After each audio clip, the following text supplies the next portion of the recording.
The satellite phone crackled in the dusty communications tent, static cutting through the desert heat like broken glass.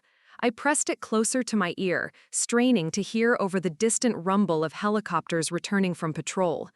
The voice on the other end was professional, almost apologetic, but the words hit me like shrapnel. Before we jump back in, tell us where you're tuning in from, and if this story touches you, make sure you're subscribed, because tomorrow I've saved something extra special for you. Ma'am, I'm calling about the property at 1247 Maple Grove Drive. The sale closed yesterday, and there seems to be some confusion about the proceeds. The sellers claimed you were aware of the transaction, but our records show you as the primary mortgage holder and sole owner. I thought you should know before we process the final paperwork. My blood turned to ice water in the 100-degree Afghan heat. The phone trembled in my grip as I tried to process what I'd just heard.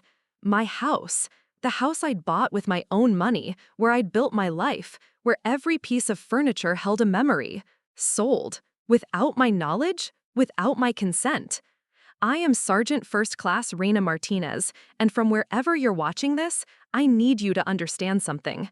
When you're deployed overseas, fighting for your country, the last thing you expect is to be stabbed in the back by the people you trusted most, the people who raised you, the people who promised to look after things while you were gone. My hands shook as I ended that call, the satellite phone feeling impossibly heavy in my palm. Around me, the forward operating base continued its relentless rhythm. Soldiers moving between tents, the distant pop of gunfire from the training range, the ever-present smell of diesel fuel and sand. But suddenly, I felt more alone than I ever had in this God-forsaken desert. 3 months into my 15-month deployment, and my family had just sold my house. Not their house, mine. The 2-story colonial I'd saved for through 4 years of military service, working double shifts and living off ramen noodles to scrape together the down payment. The house where I'd painted every room myself, where I'd installed hardwood floors during leave, where I'd planted rose bushes in the front yard because they reminded me of my grandmother's garden. I stumbled out of the communications tent into the blazing afternoon sun, my mind reeling. The heat hit me like a physical blow, but I barely felt it. All I could think about was that house, my sanctuary, my proof that a girl from the wrong side of Phoenix could make something of herself. Gone. The story of how I got here started 2 years before my deployment, when my father had his first heart attack. I was stationed at Fort Bragg then, just finished with my second tour in Iraq when my mother called crying. Dad was in the ICU, the medical bills were piling up, and they were about to lose the family home where I'd grown up. The same house where my brother Marcus still lived in the basement, playing video games and dealing weed while claiming he was finding himself at 28 years old. Without hesitation, I'd driven home to Phoenix and walked into that sterile hospital room where my father lay connected to machines, looking smaller and grayer than I'd ever seen him. My mother sat beside his bed, clutching tissues and a stack of medical bills that seemed to grow taller every day. The house they'd lived in for 30 years, where Marcus had carved his initials into the basement walls, and where I'd done homework at the kitchen table, was 3 months behind on payments. I didn't think twice. I liquidated my savings account, cashed out part of my military retirement fund, and paid off their mortgage entirely. $58,000. Every penny I'd managed to save during my military career. I handed it over because that's what family does, right? You sacrifice for the people you love, especially when they're drowning and you're the only one with a life raft. But I'd learned from my military training to always have contingency plans. So when I bought my own house 6 months later, I made sure the deed was in my name only. I put my mother down as an emergency contact and gave her a key for emergencies, but legally, that house was mine and mine alone. I'd been burned once by family financial drama, and I wasn't going to let it happen again. The house on Maple Grove Drive became my pride and joy. It wasn't huge, just 1,200 square feet with 3 bedrooms and 2 baths, but it was perfect for me. I spent every weekend off working on it, turning it from a basic builder-grade property into something special. I painted the living room a warm sage green, installed subway tile in the kitchen backsplash, and converted the spare bedroom into a home office where I could work on my college degree through online classes. The 3rd bedroom I left mostly empty, but I'd furnished it with a daybed and some bookshelves. In my heart, I hoped that someday it might be a nursery, though I'd never admitted that to anyone. At 26, most of my friends were married with kids, but military life didn't make relationships easy. Still, I liked having that room there, full of possibilities. When my deployment orders came through, I went through all the standard preparations. I arranged for automatic bill payments, set up mail forwarding to my parents' house, and gave my mother the spare key with explicit instructions that it was only for emergencies. I showed her how to check on the house once a week, maybe water the plants if needed, but I made it crystal clear that she was just keeping an eye on things. I also did something I'd never told anyone about until this moment. I installed a security system with cameras. Not because I didn't trust my family, but because I was going to be gone for over a year, and I wanted to be able to check on my house remotely. The cameras were discreet, hidden in the front porch light fixture and the backyard patio cover, connected to an app on my phone that would let me see the property from anywhere in the world. The first few months of deployment, everything seemed normal. I'd get emails from my mom updating me on neighborhood happenings. Mrs. Chen next door had mentioned that the lawn looked good, the mail was being collected regularly, the house looked fine in the security footage whenever I checked. I was focused on my mission, leading a logistics team that kept supplies flowing to remote outposts, working 18-hour days in the desert heat, and trying not to think too much about home. But then, the emails from my mother started getting weird, little comments that didn't make sense. She mentioned that Marcus had been helping out with the house stuff and that they'd had to make some decisions about maintenance. When I asked for specifics, she'd brush it off or change the subject. She started asking odd questions about my finances, whether I was planning to stay in the military long term, if I ever thought about moving closer to family when I got back. I should have paid more attention to those red flags, but I was dealing with my own stress. Our base had come under mortar attack 3 times that month, and I was working around the clock to coordinate supply drops to units under fire. I was exhausted, running on caffeine and adrenaline, and the last thing I wanted to do during my precious few minutes of downtime was interrogating my mother about vague comments and emails. The first real sign that something was wrong came when I tried to check my security cameras one night after a particularly brutal day. We'd lost a convoy to an IED. And though no one in my unit was hurt, the stress was eating at all of us. I wanted to see my house, to remind myself what I was fighting to get back to. But when I opened the app, the cameras were offline. I called my mother the next day, using up precious satellite phone time to ask about it.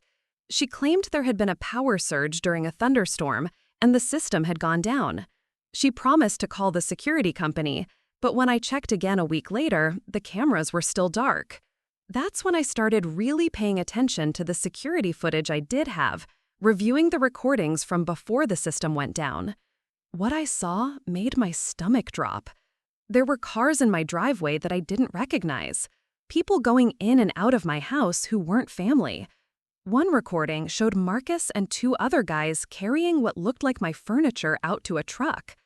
I confronted my mother about it in our next phone call, but she had explanations for everything. They'd had to move some things around because of a plumbing leak. Marcus was just helping some friends move their own stuff. The extra cars belonged to contractors who were doing necessary repairs. Every question I asked, she had an answer for, and I was 8,000 miles away with no way to verify anything. But I wasn't stupid. I started making my own phone calls during my limited communication windows. I called my bank to check that my automatic payments were going through. I called the security company to ask about the system outage. I even called my next-door neighbor, Mrs. Chen, to ask how things looked from the outside. That conversation with Mrs. Chen was the beginning of the end of my trust in my family. She was clearly uncomfortable, stumbling over her words, but eventually she admitted that there had been a lot of activity at my house, people coming and going at all hours, a moving truck in the driveway for 2 days, signs posted in the yard that she couldn't read from her kitchen window. Signs in my yard. I felt like I was going to throw up right there in the communications tent. I asked Mrs. Chen to describe the signs, and her halting description made it clear they were real estate signs. For sale signs.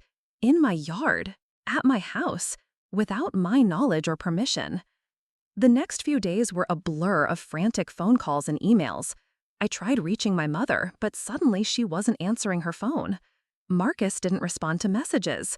Even my Uncle Ray, who I'd always been close with, seemed to be avoiding my calls. It was like my entire family had vanished, leaving me to figure out what was happening to my life from the other side of the world. That's when I called a lawyer. Staff Sergeant Johnson, who'd been deployed twice before, had warned all of us about protecting our assets while overseas. He'd given us the name of a military-friendly attorney back in Phoenix who specialized in helping deployed soldiers with legal issues. I used up an entire week's worth of communication privileges calling that lawyer's office, leaving increasingly desperate messages. When attorney Patricia Valdez finally called me back, her voice was gentle but firm. She'd done some preliminary research based on the information I'd given her, and what she found was devastating. My house was indeed for sale, had been on the market for 6 weeks, and according to the listing agent, the sellers had provided documentation showing they had power of attorney over my affairs while I was deployed. Power of attorney that I had never granted, documents that bore my signature but that I had never signed. The forgery was sophisticated enough that it had fooled the real estate agent and the title company, at least initially. My mother had claimed that I'd signed the papers before deployment, but had forgotten to mention it in our communications because of operational security. She'd produced bank statements showing regular deposits from my military pay, which she claimed proved I was contributing to the household finances, and had agreed to liquidate the house to help with ongoing medical expenses for my father. But here's what my mother hadn't counted on. I wasn't just some naive kid who joined the military to escape small-town life. I was a logistics specialist with training in documentation and chain of custody procedures. I knew how to verify paperwork, and more importantly, I knew how to prove fraud. The first thing I did was request copies of every document related to the sale from Attorney Valdez. Then I had her contact my command to verify my location and duties for the entire period when I supposedly signed the power of attorney. Military records don't lie, and they clearly showed I'd been in country for 3 months when the documents were allegedly notarized in Phoenix. But the smoking gun was something even more basic. The signature on the power of attorney wasn't just forged, it was forged badly. My real signature, the one on file with the military and every bank I've ever used, has a distinctive flourish on the final Z of Martinez. It's something I developed in high school when I was trying to make my name look more elegant, and it had become automatic over the years. Whoever forged my signature had missed that detail entirely. When I explained this to Attorney Valdez, I could hear the satisfaction in her voice. She'd handled cases like this before, where deployed service members were taken advantage of by family or friends, and she knew exactly how to proceed. She immediately filed for an emergency injunction to stop the sale, citing fraud and forgery. She also contacted the FBI, since forging military documents is a federal crime. But even as the legal wheels started turning, I knew the damage was already partially done. According to the real estate agent, my house had been emptied of furniture and personal belongings weeks before the sale was scheduled to close. All my stuff, my photos, my books, my grandmother's china, the quilt my aunt had made for me when I graduated basic training, was gone. When I asked Attorney Valdez about recovering my belongings, her tone became more cautious. Personal property was harder to track and recover than real estate. If my family had sold my furniture or thrown away my personal items, there might not be much recourse beyond suing for the replacement value. And that was assuming we could prove what had been taken, which would be difficult without an inventory or receipts. The thought of never seeing my grandmother's china again, never holding those photo albums full of memories, never sleeping under that handmade quilt, hit me harder than any mortar attack ever had. Those weren't just objects. They were pieces of my life, my history, my identity. My family hadn't just stolen my house, they'd stolen my past. But I was a soldier, and soldiers don't give up. Over the next week, I systematically went through every resource available to me. I contacted my bank to trace any unusual transactions on my accounts. I reached out to old friends in Phoenix to ask if they'd heard anything about my family's activities. I even used my security clearance to access satellite imagery of my neighborhood, looking for evidence of when my house had been emptied. What I discovered was a conspiracy that went deeper than I'd imagined. My brother Marcus hadn't just been helping with the fraud, he'd been the mastermind behind it. According to a neighbor who was willing to talk to Attorney Valdez, Marcus had been telling people for months that I was never coming back from deployment.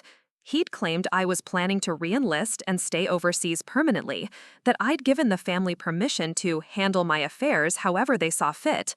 He'd also been throwing parties at my house, charging people $20 admission and selling drugs out of my living room. My sanctuary, the place where I dreamed of building a peaceful life, had been turned into a crack house with my own brother as the dealer.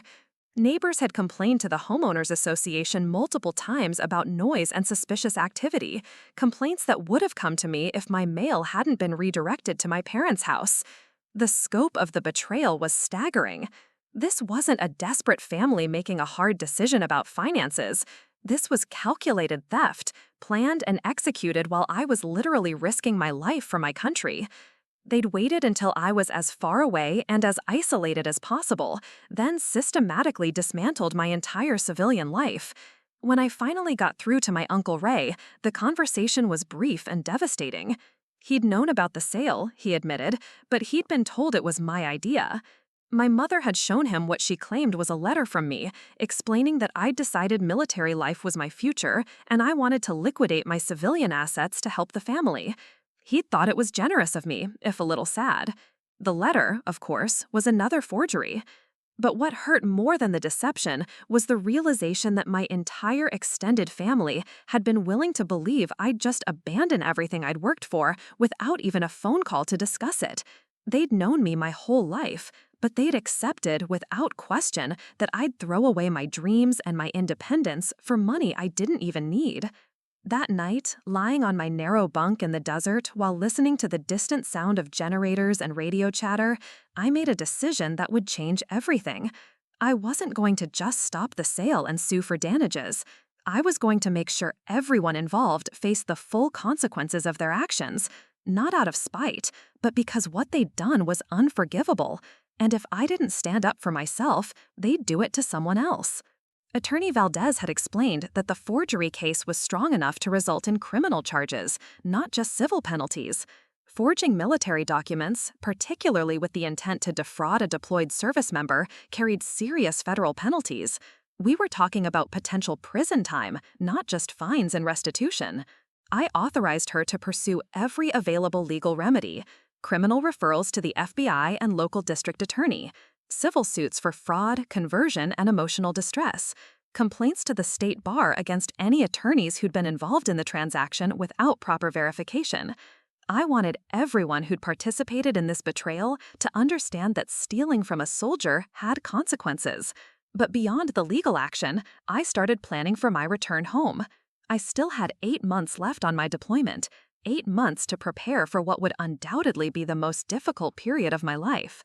My family would try to frame this as a misunderstanding, I knew. They'd claim they were just trying to help, that they'd planned to tell me eventually that I was overreacting by involving lawyers and law enforcement. I'd heard it all before, growing up in a family where accountability was always optional and consequences were always someone else's fault. My father would blame his medications. My mother would claim she was just following Marcus's advice. Marcus would insist he'd been trying to help everyone. And somehow it would all be my fault for being unreasonable and unforgiving. But I wasn't the same person who'd left Phoenix 8 months ago. I'd been leading soldiers in combat, making life and death decisions under pressure, coordinating complex logistics operations that kept people alive. I'd found my backbone in the desert, and I wasn't going to lose it just because my family knew how to push my guilt buttons. The house sale was successfully blocked by the emergency injunction, but the legal battles were just beginning. The real estate agent was cooperating fully with the investigation, clearly concerned about her own liability in the transaction. The title company was less helpful, claiming they'd followed standard procedures and weren't responsible for verifying the authenticity of the power of attorney beyond basic notarization requirements. Meanwhile, my family had gone completely silent. No more emails from my mother with neighborhood updates, no more awkward phone calls where she tried to explain away inconsistencies in her stories. Even Marcus, who'd never met a crisis he couldn't make worse by talking, was apparently keeping his mouth shut on advice of counsel. The silence was almost worse than the lies had been. At least when my mother was making excuses, I knew she felt guilty about what they'd done. The radio silence suggested they'd moved past guilt into full defensive mode, preparing for a legal battle rather than trying to make amends. 3 months into the legal proceedings, I got a letter from my father. Not an email, not a phone call, but an actual handwritten letter that had been forwarded through multiple military mail centers to reach me in Afghanistan. The letter was shaky and barely legible, clearly written by someone whose health was declining, and it contained the closest thing to an apology I would ever receive from my family. He admitted they'd made mistakes. He claimed they'd never intended for things to go so far, that what started as borrowing a little money from my house had spiraled out of control when Marcus got involved.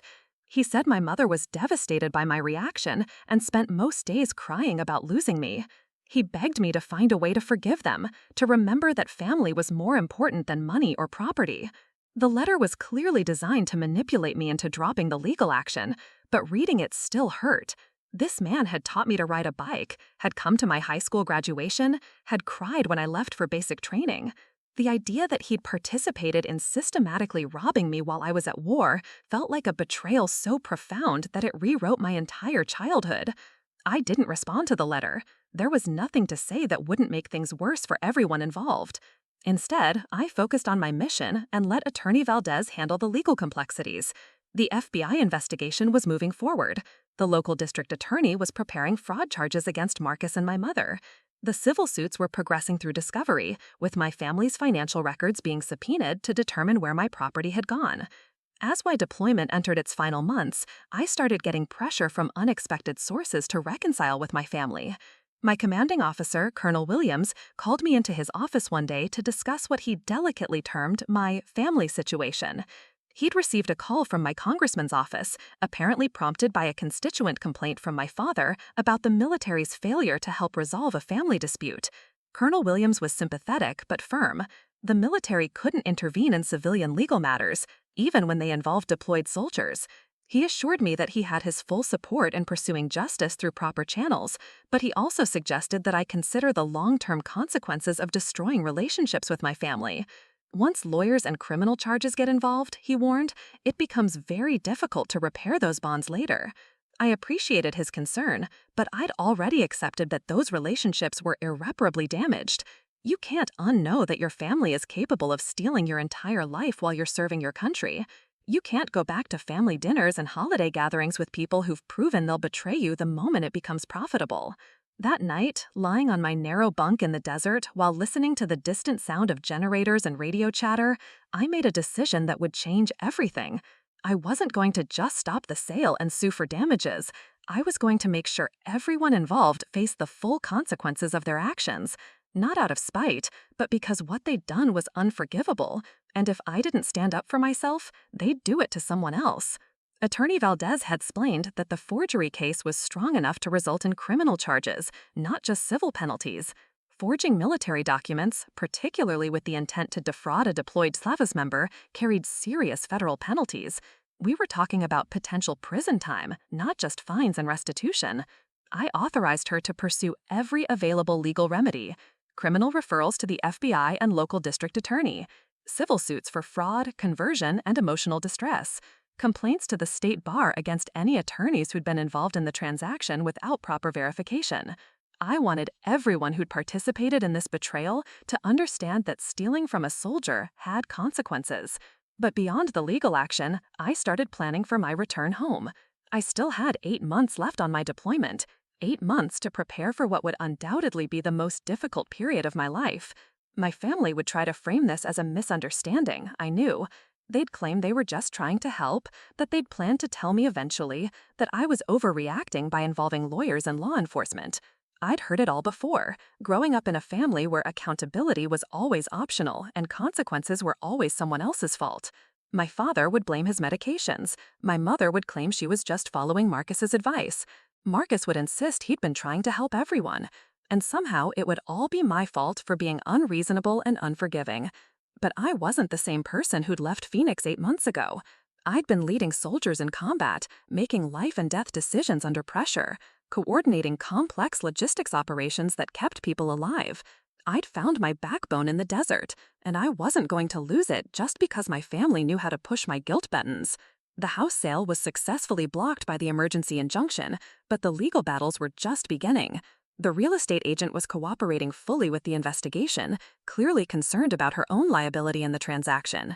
The title company was less helpful, claiming they'd followed standard procedures and weren't responsible for verifying the authenticity of the power of attorney beyond basic notarization requirements. Meanwhile, my family had gone completely silent. No more emails from my mother with neighborhood updates, no more awkward phone calls. Some bridges, once burned, can't be rebuilt. The final months of deployment crawled by with agonizing slowness. Every week brought new developments in the legal case, most of them favorable to my position, but all of them emotionally exhausting. Marcus had been arrested and charged with multiple felonies. My mother was facing federal charges for her role in the forgery. The house was still tied up in legal proceedings, but at least it hadn't been sold to innocent buyers who would have been impossible to recover it from. My belongings were a different story.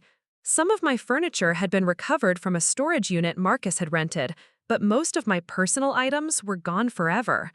The photo albums, the china, the quilt, countless books and mementos that couldn't be replaced, all victims of my family's greed and carelessness. The financial restitution would eventually cover the monetary value of what was lost, but money couldn't restore the memories. 2 weeks before I was scheduled to rotate home, Attorney Valdez called with an update that changed everything. Marcus had agreed to plead guilty to reduced charges in exchange for testimony against my mother and cooperation in recovering remaining assets.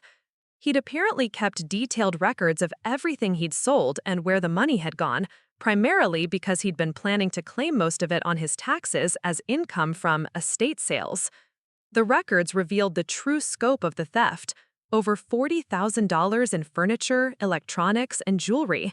My car, which I'd left in their driveway, sold to a used car lot for $8,000. Even my winter clothes and military dress uniforms sold online or donated to charity.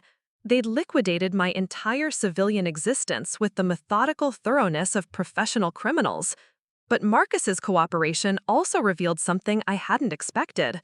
My mother hadn't been a reluctant participant talked into fraud by her manipulative son. She'd been the one pushing for the house sale, claiming they needed the money to pay for my father's ongoing medical care that insurance didn't cover. She'd been the one who insisted they clean out all my belongings so the house would show better to potential buyers. Marcus had just been the muscle and the street connections to move stolen property. Learning that my mother had been the driving force behind the betrayal somehow hurt more than discovering the theft itself. I could almost understand Marcus's involvement. He'd always been irresponsible and criminal adjacent, and this was just a larger version of the petty cons he'd been running his whole adult life. But my mother had raised me, had taught me about right and wrong, had been my role model for strength and integrity. Her calculated betrayal felt like losing my foundation. The night before I flew home, I sat outside my tent under the desert stars, thinking about the life I was returning to. My house was still mine, legally, but it would never feel like home again. Every room would remind me of what had been stolen. Every corner would echo with the violation of my family's betrayal. I'd won the legal battle, but I wasn't sure what I'd actually won. The flight home was surreal, a long journey through multiple time zones and military transport hubs, carrying me back to a country that looked the same but felt completely different. I was returning as a victor in a war I'd never wanted to fight, armed with legal judgments and criminal convictions against people who used to send me birthday cards. Attorney Valdez met me at Phoenix Sky Harbor Airport, a professional woman in her 50s who'd become the closest thing I had to an ally in the civilian world. She briefed me on the latest developments during the drive to a hotel near my house. I wasn't ready to actually stay in the house yet. It had been empty for months and would need utilities restored and a thorough cleaning before it would be livable again. More importantly, I needed time to process everything that had happened before I walked back into that space.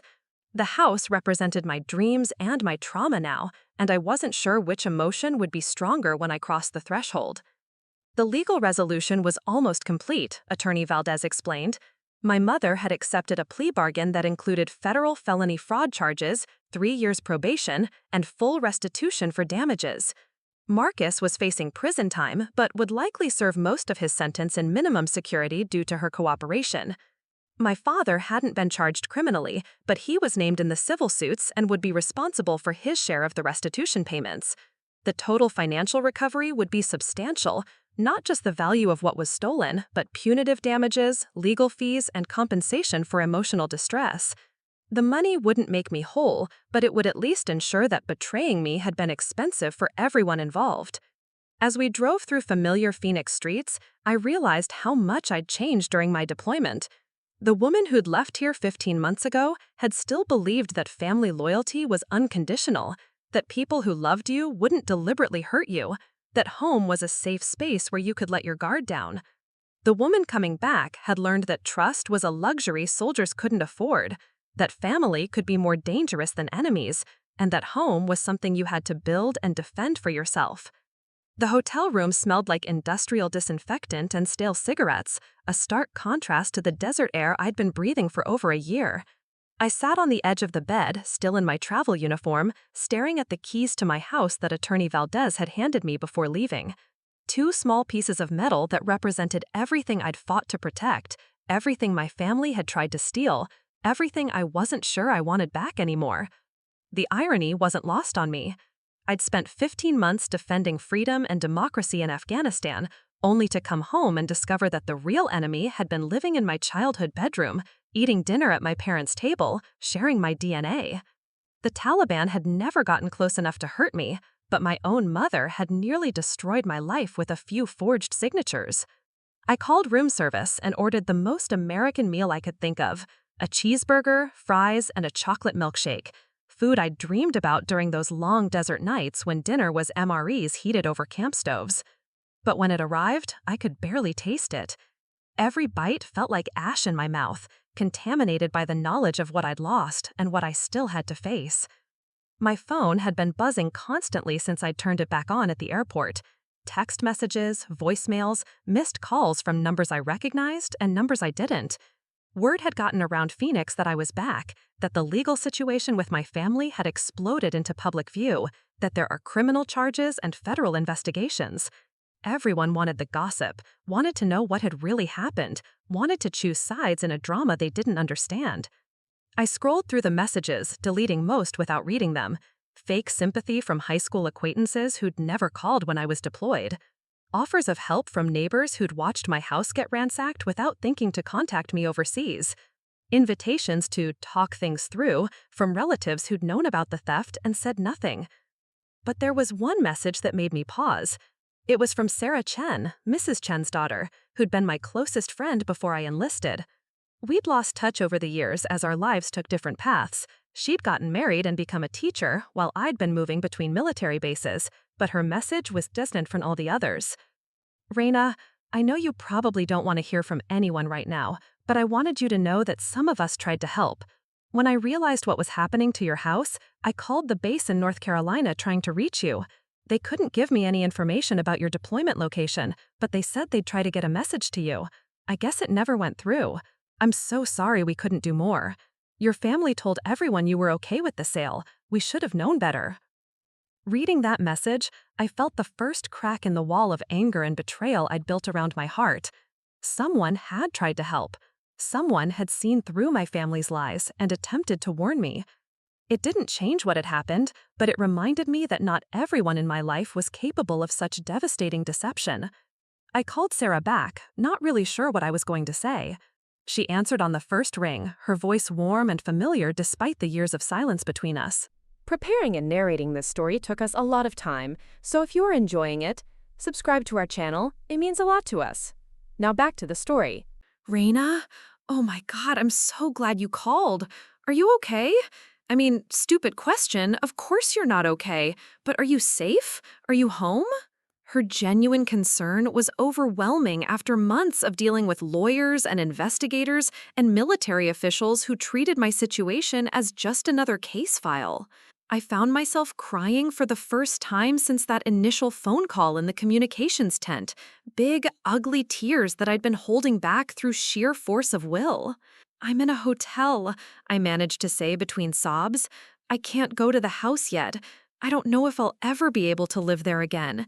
They took everything, Sarah, everything that mattered to me. She listened without judgment as I told her the whole story, from that first suspicious phone call to the legal battles that were still ongoing. She didn't try to minimize what had happened or suggest that family reconciliation was more important than justice. She just listened, occasionally making soft sounds of sympathy or outrage, letting me purge months of accumulated pain and fury. When I finally ran out of words, she made an offer that surprised me. "Do you want to come stay with us for a while? David's deployed with the Navy right now, so I've got plenty of space. The kids would love to meet their honorary Aunt Raina, and you shouldn't be alone right now. Hotels are depressing as hell." The kindness in her offer was almost too much to bear. After so many months of feeling completely isolated, the idea that someone cared enough to open their home to me was overwhelming. But I also knew I wasn't ready to be around other people yet, especially children, who would ask innocent questions I wasn't prepared to answer. "Thank you," I told her, meaning it more than she could possibly know. "But I need some time to process everything first. Maybe in a few days, when I'm not such an emotional disaster." "The offer stands," she said firmly. "And Raina, what they did to you was unforgivable. Don't let anyone try to convince you otherwise. You were serving your country, and they betrayed you in the worst possible way. You don't owe them forgiveness just because they're family." After I hung up, I felt slightly more human than I had since landing at Sky Harbor.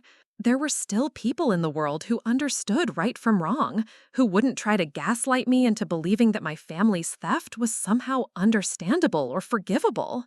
It was a small comfort, but I clung to it like a lifeline. The next morning, I forced myself to drive to my house. I'd been avoiding it, afraid of what I'd find there, afraid of how it would feel to walk through rooms that had been violated by people I'd trusted. But I couldn't live in a hotel forever, and I needed to see the damage for myself if I was ever going to move forward. The neighborhood looked exactly the same as it had when I left for deployment.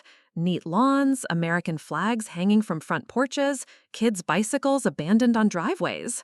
Normal suburban life continuing as if my world hadn't been completely destroyed. I pulled into my driveway and sat in the rental car for several minutes, gathering the courage to get out. The house looked smaller than I remembered, and somehow more vulnerable. The rose bushes I'd planted in the front yard were overgrown and dying, clearly neglected for months.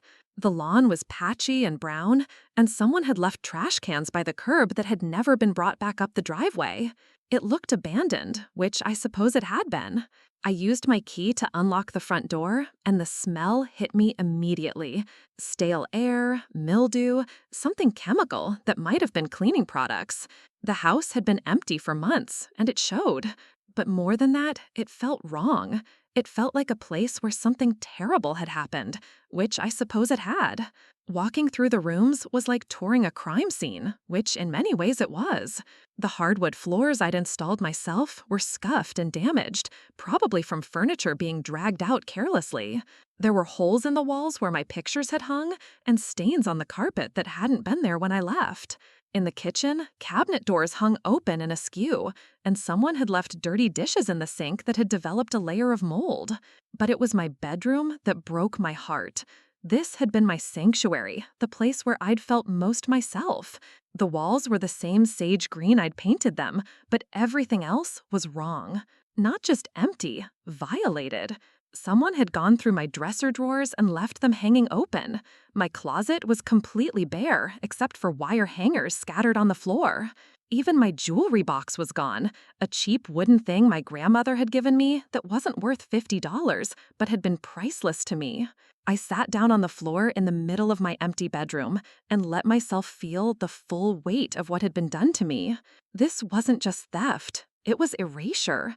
My family had tried to delete my entire civilian existence, to eliminate every trace of the life I'd built for myself. They'd turned my home into a commodity and my memories into garage sale merchandise. The house felt haunted, not by ghosts, but by the absence of everything that had made it mine. I could see where my furniture had been, lighter patches on the hardwood where my dresser had protected the floor from sunlight, indentations in the carpet where my bed had sat. It was like looking at the shadow of my former life, the negative space where happiness used to live. I spent 3 hours going through every room, cataloging the damage and making notes for the insurance claim. The legal restitution would cover the financial losses, but there was no compensation for the feeling of violation, for the knowledge that people who were supposed to love me had treated my life like an estate sale. When I finally locked the door and walked back to my car, I knew I couldn't live there again. Not immediately, maybe not ever. The house might legally be mine, but it didn't feel like home anymore. It felt like a monument to betrayal, a constant reminder of how completely I'd been abandoned by the people who were supposed to protect me. That afternoon, I called Attorney Valdez to discuss my options. The legal proceedings were nearly complete, she explained, but there were still some loose ends to tie up. Marcus's sentencing hearing was scheduled for the following week, and my victim impact statement would be crucial in determining how much prison time he actually served. "Have you thought about what you want to say?" she asked. "This is your opportunity to make sure the judge understands the full scope of what was done to you." It's not just about money or property, it's about the betrayal of trust, the violation of your security while you were serving overseas, the impact on your mental health and your ability to trust people going forward.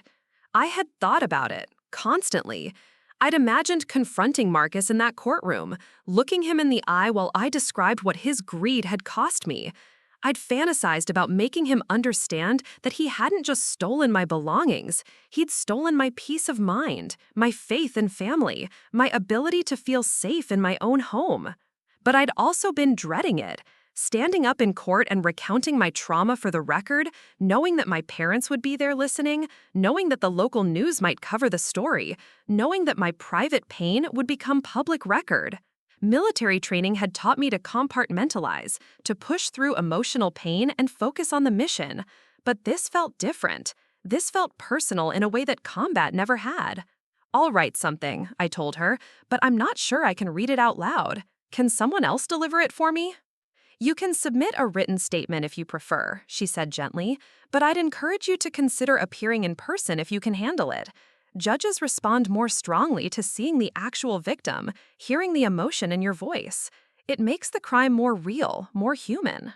That evening, I sat in my sterile hotel room and tried to write down what Marcus's betrayal had cost me. I started and stopped a dozen times, crumpling up pages that began with fury and ended with incoherent rage. How do you quantify the loss of innocence? How do you put a dollar value on the ability to trust your own family? Finally, I stopped trying to be eloquent and just wrote from the heart. I described the moment I realized my house had been sold, the crushing isolation of being betrayed while deployed overseas, the violation of coming home to find my entire life had been erased. I wrote about the sleepless nights and panic attacks, about the way my family's theft had poisoned every memory of my childhood home, about the fear that I might never feel truly safe anywhere again. When I finished, the statement was 8 pages long and completely honest.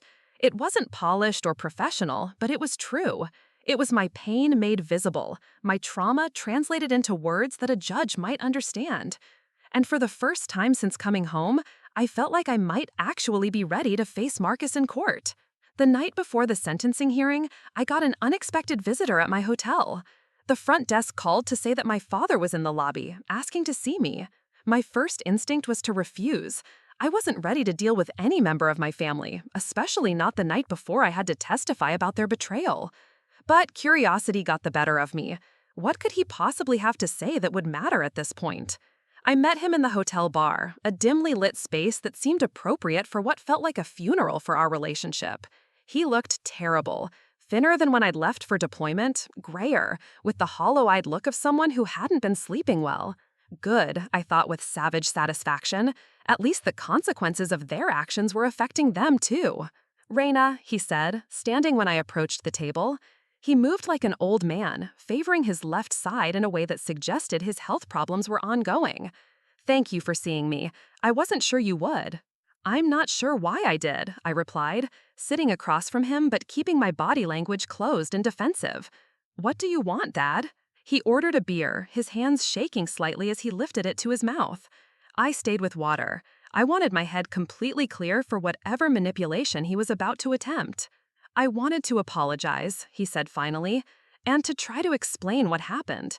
Not to excuse it, he added quickly, seeing the expression on my face. I know there's no excuse for what we did, but I hoped you might understand how things got so out of hand. I waited without responding, my arms crossed, my expression neutral. Let him fill the silence with his justifications. Let him try to make me understand how betraying their deployed daughter had seemed like a reasonable choice. It started with the medical bills, he said, his voice barely above a whisper. After the heart attack, then the stroke last year that you didn't know about, the costs just kept mounting. Insurance covered some of it, but the specialists, the medications, the physical therapy, we were drowning in debt. Your mother was working 2 jobs, but it wasn't enough. So you decided to steal my house, I said flatly. That was your solution to financial problems you never told me about. Marcus said you were never coming back, he continued as if I hadn't spoken. He said you told him you were going to make the military your career, that you didn't want to be tied down to Phoenix anymore. He said you'd understand if we borrowed against the house equity to cover the medical expenses. Borrowed, I repeated. Is that what you call forging my signature and trying to sell my property without my knowledge? Borrowing?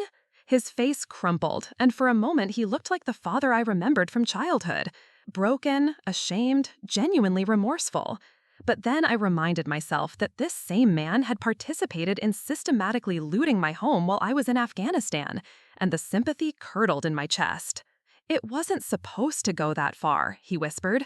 We were just going to take out a second mortgage, use the money to pay off the medical debt, then pay it back when I could return to work.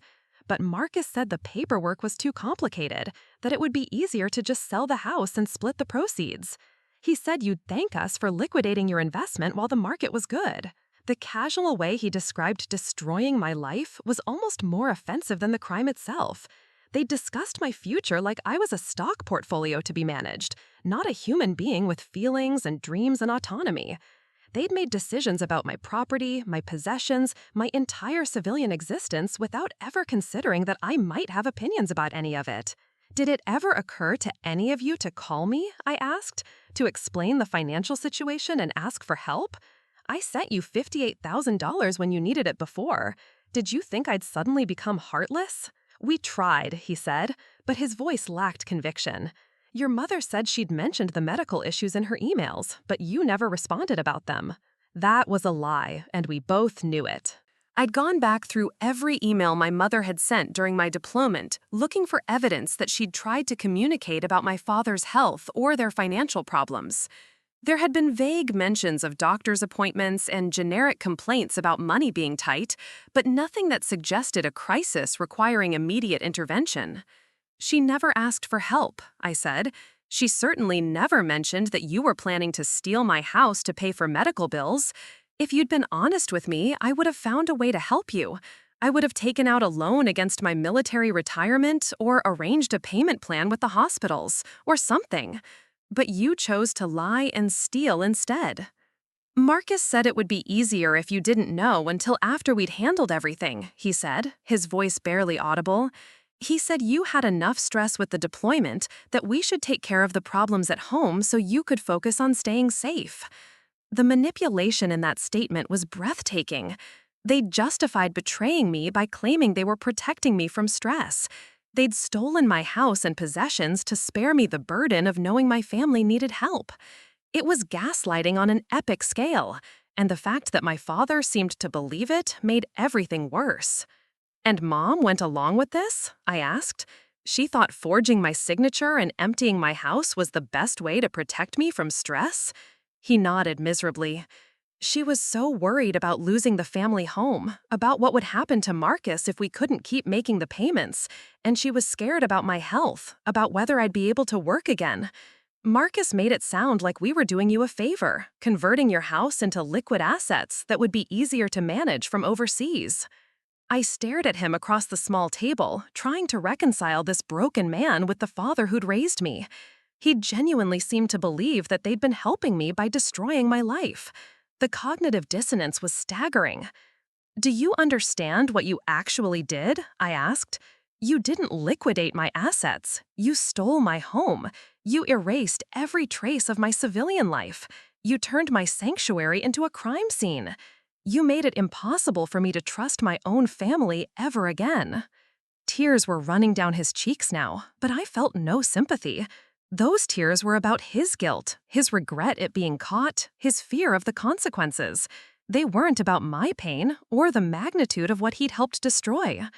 "I know," he whispered. "I know we fucked up beyond any possibility of forgiveness. But you're our daughter, Raina. You're our little girl. There has to be some way to fix this." The possessive language made my skin crawl. Their daughter, their little girl, as if I was property that belonged to them, just like the house they'd tried to steal. As if family relationships gave them ownership rights over my life and my choices. "I'm not your little girl," I said, standing to leave. "I'm a 27-year-old combat veteran who owns property and makes her own decisions about her life. And I've decided that people who steal from me don't get to call themselves family anymore." "Raina, please," he called as I walked away. "Don't let this destroy our family. Don't let Marcus's mistakes ruin everything between us." I turned back to look at him one last time. This man who'd taught me to ride a bike and helped with my math homework and walked me down the aisle at my high school graduation. This man who'd helped plan and execute the theft of my entire civilian life while I was serving overseas. "You already destroyed our family," I told him, "the moment you decided I was worth more to you as a victim than as a daughter." The sentencing hearing the next morning was everything I'd expected and nothing I was prepared for. The courtroom was packed with family members, reporters, and curious onlookers who'd heard about the case through local news coverage. My parents sat in the front row behind the defendant's table, my mother clutching a tissue and my father staring at his hands. Marcus looked different in his orange jumpsuit, smaller somehow. Prison had not been kind to him, and he'd clearly lost weight during the months of legal proceedings. When our eyes met across the courtroom, he looked away immediately, unable or unwilling to hold my gaze. Attorney Valdez had prepared me for the procedural aspects of the hearing, but she couldn't prepare me for the emotional impact of seeing my family together in a courtroom, or the weight of knowing that my words might send my brother to prison. Despite everything he'd done, despite the magnitude of his betrayal, part of me still remembered the little boy who'd hidden behind my legs when strangers came to the door. The prosecutor presented the facts of the case with clinical precision: the forged documents, the theft of property, the federal charges related to defrauding military personnel. The defense attorney painted a picture of a troubled young man led astray by family financial pressures and drug addiction, arguing for leniency based on Marcus's cooperation with investigators and his expression of remorse. When it came time for victim impact statements, I walked to the podium on unsteady legs, my written statement trembling in my hands.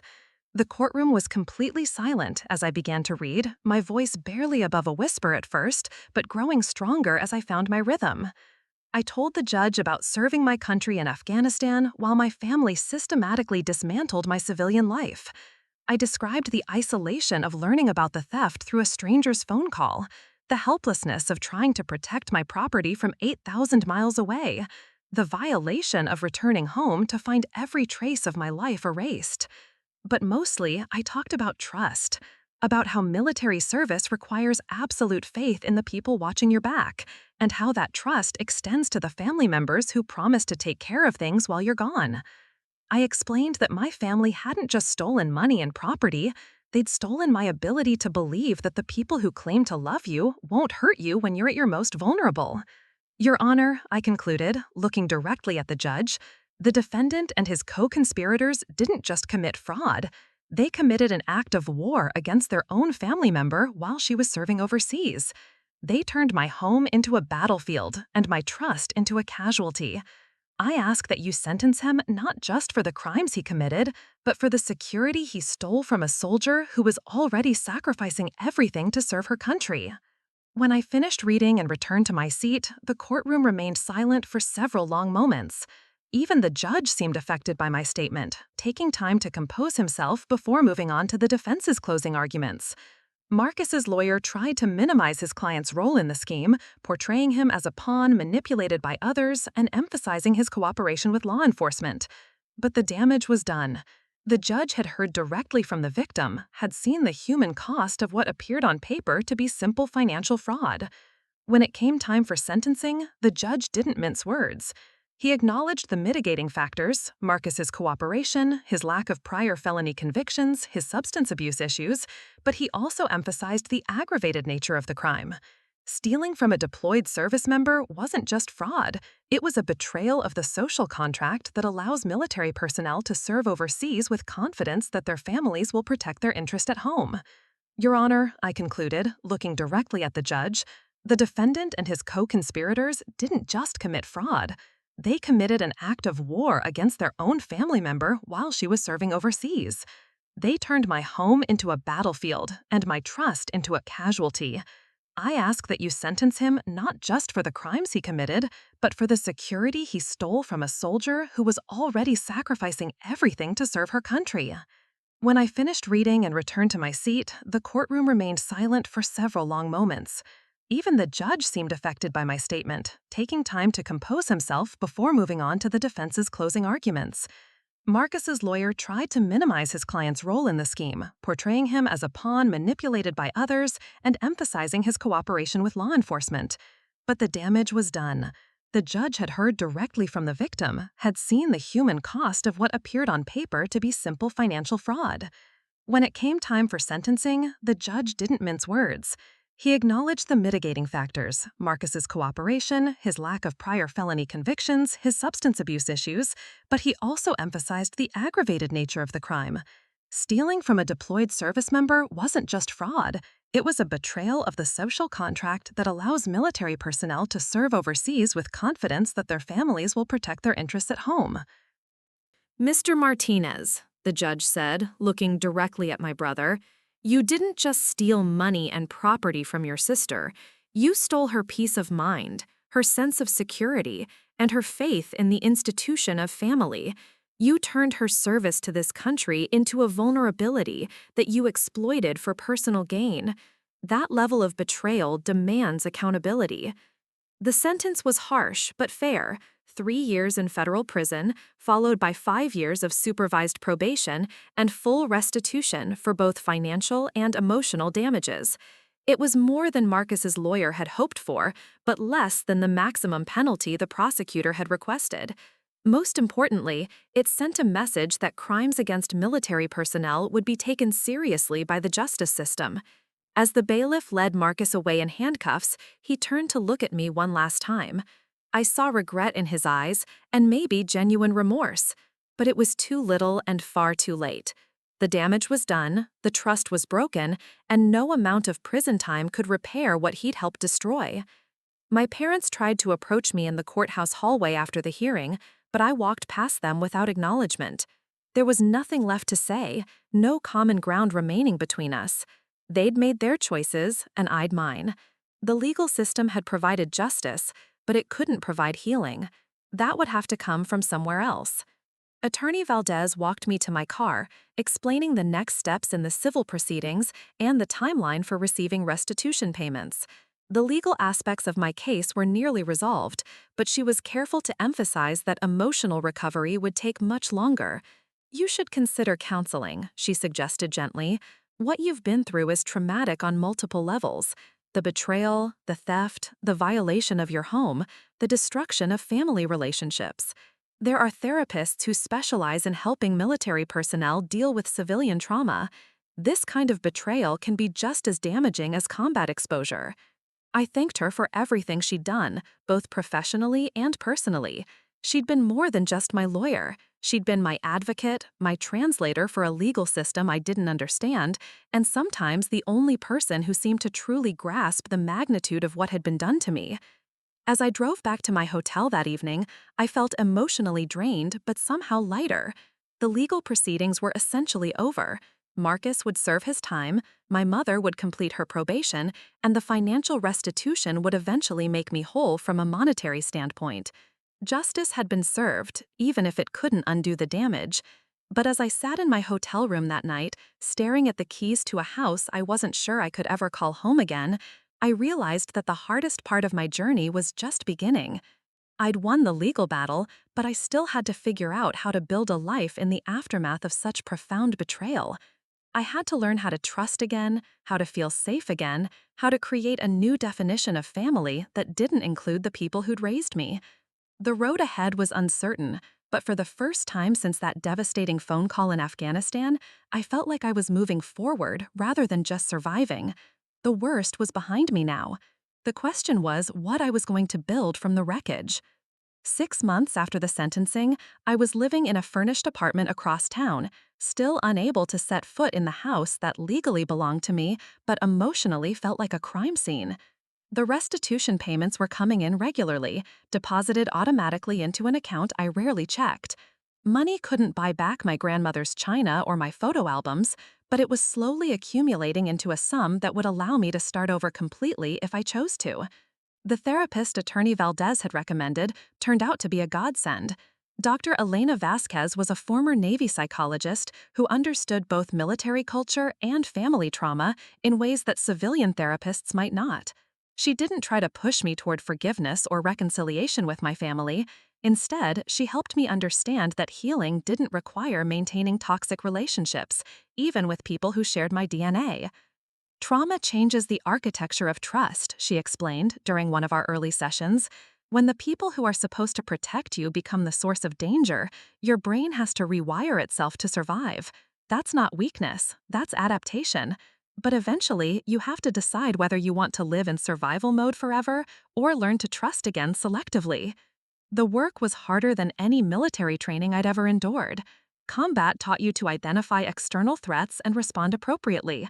But learning to distinguish between safe people and dangerous ones when the most dangerous people in your life looked like family required a completely different skill set.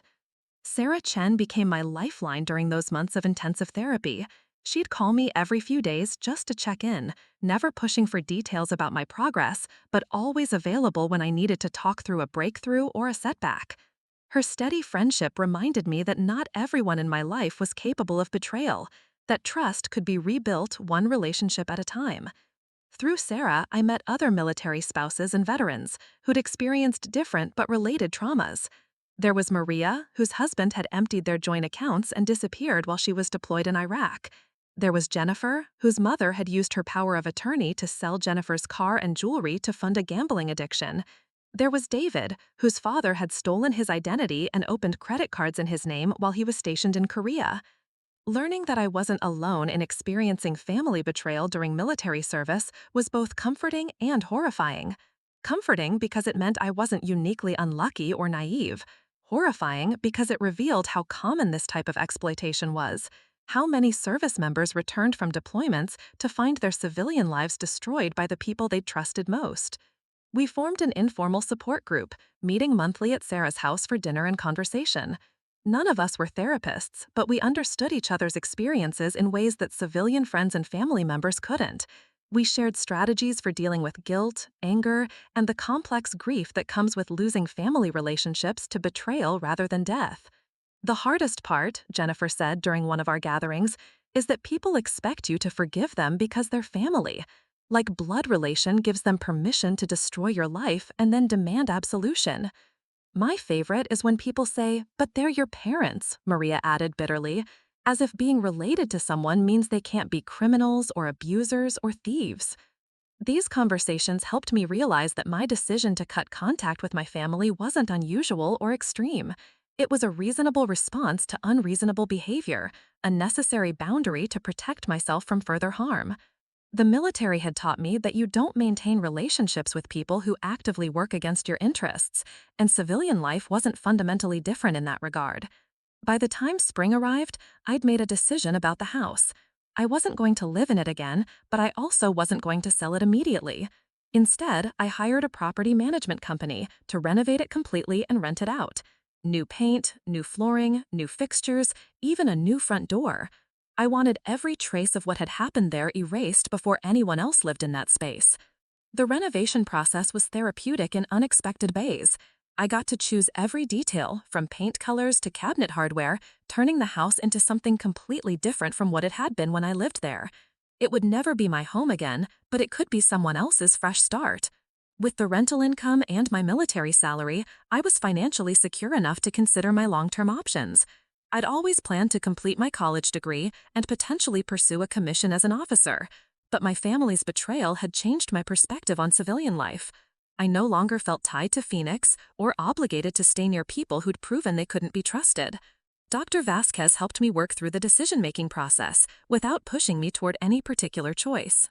Did I want to stay in the military long term, or was civilian life still appealing once I'd processed the trauma?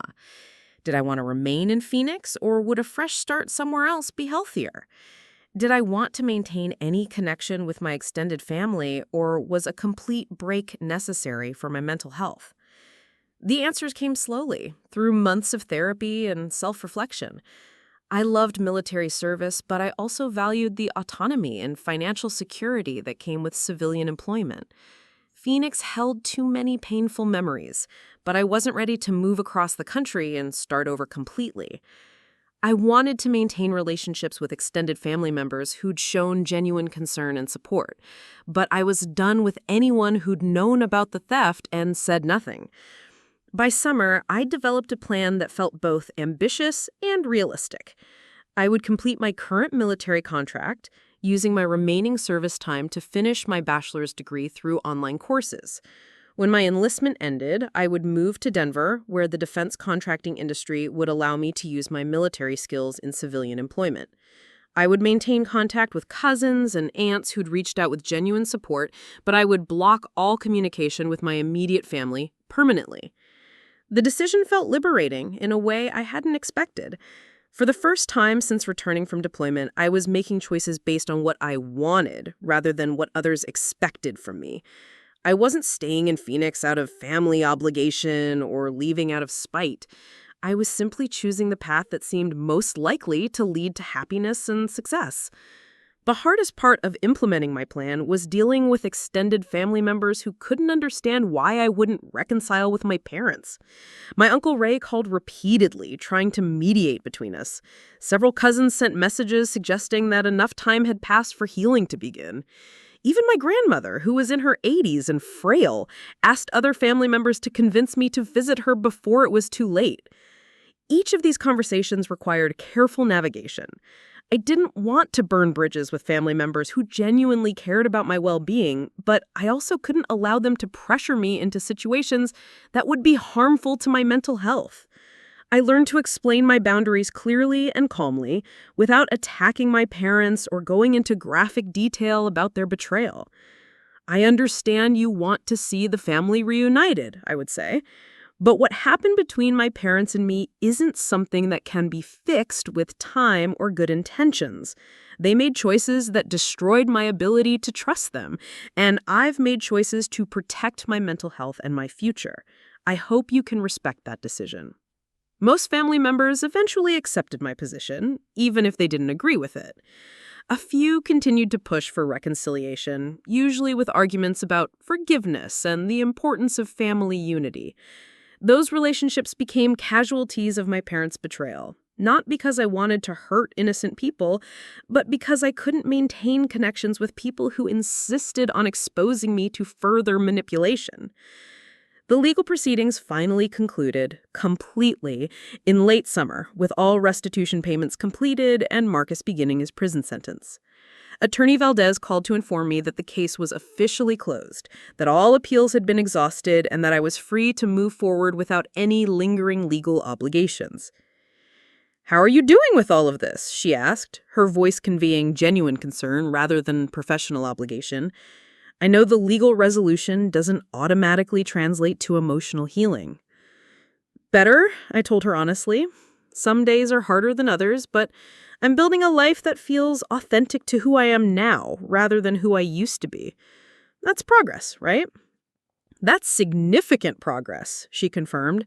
"You've done something incredibly difficult. You've held people accountable for their actions while also protecting yourself from further harm. Not everyone in your situation has the strength to do both." As autumn approached, I started making concrete preparations for my transition out of military service. I researched defense contractors in the Denver area, updated my resume to highlight my logistics and security experience, and began applying for positions that would start when my enlistment ended. I also started looking at apartments in neighborhoods that felt safe and welcoming, places where I could build new routines and friendships without the weight of painful history. The response from potential employers was encouraging. My military experience, security clearance, and demonstrated ability to work under pressure made me an attractive candidate for several companies. By October, I had 2 solid job offers and a third company that was interested in creating a position specifically for my skill set. The apartment search was more emotional than I had expected. After living in military barracks, hotel rooms, and my parents' betrayal-soaked house, the idea of creating a completely new home felt both exciting and terrifying. I found myself drawn to places with good security, natural light, and enough space for the furniture and belongings I planned to accumulate slowly and deliberately. When I finally signed a lease on a 1-bedroom apartment in a quiet Denver suburb, I felt like I was signing a declaration of independence from my old life. The apartment was in a complex full of young professionals with a fitness center, a community garden, and neighbors who were friendly but respectful of privacy. It felt like the kind of place where I could heal and grow without constant reminders of trauma. Sarah threw me a going-away party that was both celebration and wake, celebrating my new opportunities while mourning the end of our regular dinners and support group meetings. The veterans group I'd become a part of promised to stay in touch through video calls and social media, but we all knew that physical distance would change the dynamic of our relationships. "You're doing something incredibly brave," Jennifer told me as the party was winding down. "A lot of people in our situation just hunker down and try to survive. You're actually building a better life." "We all are," I replied. "We're all choosing healing over staying comfortable with dysfunction. That's not something to take lightly." The final weeks of my military service were bittersweet. I'd spent 8 years in the Army, through multiple deployments and countless challenges, and the institution had shaped me in fundamental ways. But I was ready for civilian life in a way that I hadn't been when my family's betrayal first shattered my assumptions about trust and safety. My commanding officers were supportive of my transition plans, writing strong recommendation letters and making professional connections that would serve me well in the defense contracting world. Several of my fellow soldiers were also transitioning out around the same time, and we spent long evenings talking about our hopes and fears for civilian careers. The hardest part, Staff Sergeant Williams observed, is that civilians don't understand the military mindset. They think we're all either heroes or victims, but we're just people who've learned to work under pressure and take care of each other. That skill set transfers to a lot of civilian jobs if you can translate it properly. His words reminded me that my military experience was an asset, not just something to overcome in civilian life. The leadership skills, the ability to work in diverse teams, the experience managing complex logistics under deadline pressure. These were all valuable in the corporate world, regardless of what my family had done to me personally. The day I signed my discharge papers and officially became a civilian again, I felt a mixture of pride, gratitude, and anticipation. I'd served my country honorably, even though my country hadn't protected me from betrayal by my own family. I'd learned lessons of resilience, justice, and the importance of choosing your own family that would serve me well in whatever came next. The drive from my final duty station to Denver took 2 days, with an overnight stop in Colorado Springs. I'd rented a small U-Haul to carry the belongings I'd accumulated since returning from deployment. Mostly new purchases, since everything from my old life had been stolen or contaminated by painful memories. It felt appropriate to be traveling light, carrying only what I'd chosen deliberately, rather than dragging the weight of inherited trauma. My new apartment was everything I'd hoped for. Clean, bright, and completely mine. No one else had keys, no one else had access, no one else got to make decisions about my living space or my belongings. After years of military barracks and family drama, the privacy and autonomy were intoxicating.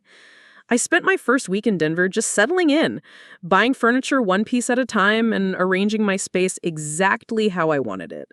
Every purchase was deliberate, every placement was intentional. I was creating a home that reflected who I'd become rather than who I used to be. A sanctuary that no one could violate because no one else would have access to it. The job I'd accepted was with a mid-sized defense contractor that managed logistics for military installations across the western United States. My supervisor was a former Marine who understood both military culture and the challenges of transitioning to civilian employment. The work was engaging without being overwhelming, and the company culture emphasized accountability and mutual respect in ways that felt familiar and comfortable. My colleagues were a mix of veterans and civilians, all professional and competent, none of them particularly interested in my personal history or family drama. It was refreshing to be evaluated purely on my work performance, to build relationships based on shared professional goals rather than shared trauma or family obligation. Within a few months, I'd established routines that felt sustainable and healthy. Morning workouts at the company gym, productive days managing supply chain logistics for military contracts, evenings spent reading or exploring Denver's restaurant and cultural scene. Weekends were for hiking in the mountains, visiting museums, or just enjoying the luxury of unscheduled time in my own space. I joined a hiking club that was popular with young professionals, gradually building friendships with people who knew nothing about my family history or military service unless I chose to share it.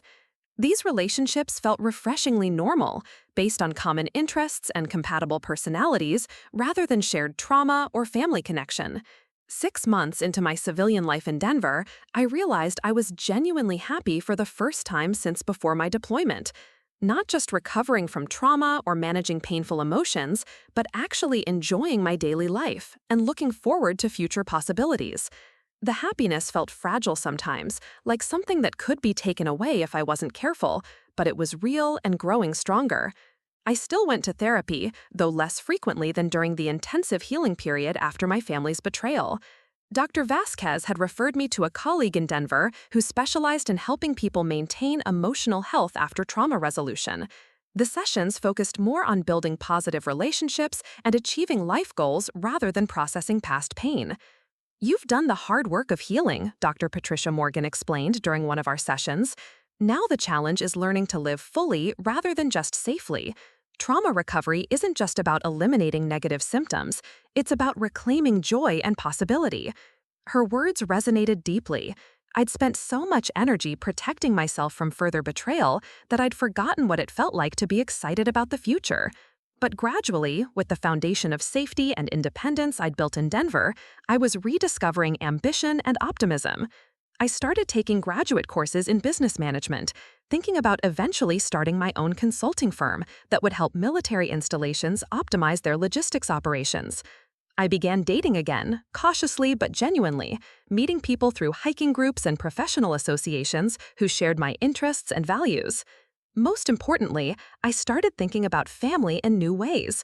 Not the biological connections that had proven so dangerous, but the chosen family I was building through friendship, professional relationships, and community involvement. Sarah and I still talked weekly, despite the distance. My hiking friends had become people I could call in emergencies. My work colleagues were developing into genuine friendships that extended beyond professional obligations. The first Christmas in Denver was challenging, as holidays often are for people who've severed family connections. I volunteered at a local organization that provided holiday meals for veterans and military families, finding purpose in helping people who understood something about service and sacrifice. The work felt meaningful in ways that traditional family gatherings had never achieved. On Christmas morning, I woke up in my own apartment, made coffee exactly how I liked it, and called Sarah to exchange gift ideas and gossip about mutual friends. Later, I video chatted with some of my Denver friends who were also spending the holiday away from family for various reasons. In the evening, I went to a potluck dinner hosted by my hiking club, where 24 people who'd become chosen family shared food and stories and laughter. It wasn't the Norman Rockwell Christmas I'd grown up expecting, but it was genuine and warm and completely free of manipulation or obligation. I realized that this was what healthy family relationships could look like, based on mutual care and respect rather than guilt and dependency. As my first year in Denver drew to a close, I received an unexpected piece of news. Marcus had been released from prison early for good behavior and was living in a halfway house in Phoenix, working at a restaurant and supposedly committed to staying clean. A cousin had sent me the information, not to pressure me into contact, but just to keep me informed about family developments. I felt surprisingly little emotion about the news. No anger, no fear, no temptation to reach out or demand apologies. Marcus was a person who'd made choices that had consequences, and now he's dealing with those consequences. His progress or setbacks were no longer my responsibility or my concern. The emotional distance I felt toward news about my family was perhaps the clearest indicator of how much I'd healed. They'd gone from being the most important people in my life to being strangers whose actions had no power to hurt me. Not because I'd forgiven them, but because I'd built a life that didn't depend on their approval or participation. As I write this, it's been 18 months since I left military service and moved to Denver. I've been promoted twice at work, completed half of my graduate degree, and am in a relationship with someone who makes me laugh every day and has never once suggested that I should reconcile with my family for my own good.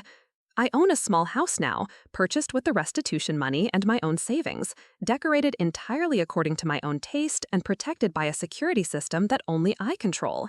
I have friends who would help me move furniture and colleagues who would write job recommendations, and a chosen family that celebrates my successes and supports me through challenges. The house in Phoenix is still being rented through the property management company, generating income that goes directly into my retirement and investment accounts. I get quarterly reports about its condition and profitability, but I've never driven by it when I've been in town visiting Sarah. It's just a piece of real estate now, not a symbol of dreams destroyed or trust betrayed. Sometimes people ask if I ever miss my family or regret cutting off contact with them. The honest answer is that I miss the family I thought I had, but I don't miss the family they actually were. I miss the security of believing that people who raised you would protect you, but I don't miss the anxiety of wondering when they might betray you again. What I've learned is that healing from family betrayal isn't about forgiveness or reconciliation. It's about accepting reality and building a life that acknowledges that reality without being limited by it. My family proved they were willing to steal from me while I was serving overseas. That's who they are, and no amount of wishful thinking will change it. But I also learned that family is more than biology.